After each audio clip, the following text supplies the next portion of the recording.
Welcome back to the Rural Radio Network. It is time to take a look at the midday livestock trade. I'm Bryce Tuskett, joined by livestock market analyst Kyle Bumsted. Kyle, a bit of a roller coaster day in the cattle complex. Why is that? Well, we do have a lack of cash news out here as far as the live cattle, but I've heard a little bit of light trade start to develop. 383 on a dress basis here in eastern Nebraska and western Iowa to go to a regional packer. Also heard that same number getting thrown around by a small regional in Kansas as well. I've heard of some 231 trading in Kansas and some 231 bids in Texas, but not a lot of trade at those levels just yet. Also hearing of some 241 and some 242 on a live basis here in Nebraska as well. So on the future side of things here, we started off kind of weak. We did sell off a little bit, but we're still trading mostly an inside session here from yesterday's session. So getting a lot of volatility, a lot of back and forth, and some big daily ranges up here while we're up at these levels. In case of the futures, we've come back to about steady to higher in most of the complex, and we have seen some commercial bear spreading going on here, with the exception being that August-October live cattle, which should keep support here as long as this live cattle cash market does keep the basis that it's keeping right now. So I do look for that spread to make some big moves here, but the deferred spreads are the ones that have me just a little bit concerned here.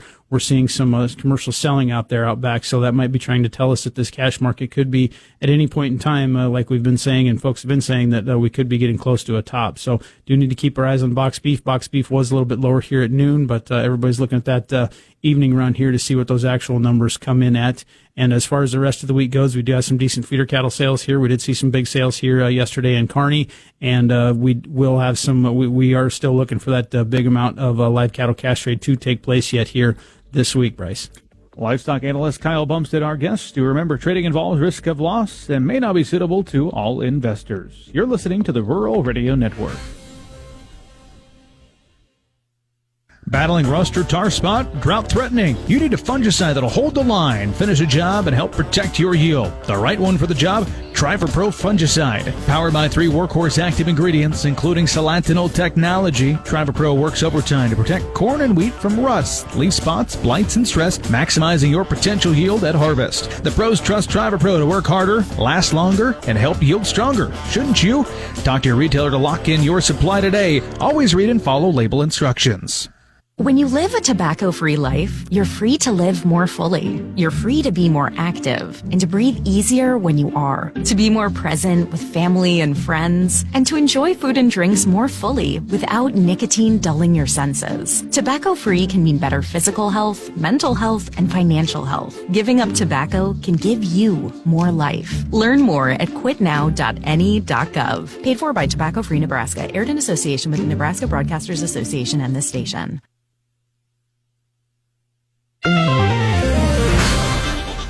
This is a market update. I'm Bruce Gorder on the Rural Radio Network. For winter wheat futures, price range has been very narrow this week, with September Kansas City futures yet to finish more than 2 cents from the previous day's close through Wednesday. While rally attempts through the week thus far have been quick to die out, support near 520 for September Kansas City has been impressive in holding prices above contract lows. The traders are likely waiting for some more harvest to be completed through the world markets and for some more news on yields in those markets, specifically across the European Union as well as Russia, before deciding on their next moves. Export sales later today, expecting to see between 11 and 25 million bushels of wheat sales. December corn is down a quarter at 423 3/4. March is unchanged at 441. September soybeans up 7 at 1012 3/4. November up 6 3/4 at 1027 1/4. December wheat in Chicago 6 cents lower at 555 3/4. December wheat Kansas City down 4 at 541 1/4. Minneapolis December wheat is down 4 cents also at 616. August live cattle down 75 at 223.15. October down $1.05 at 219.70.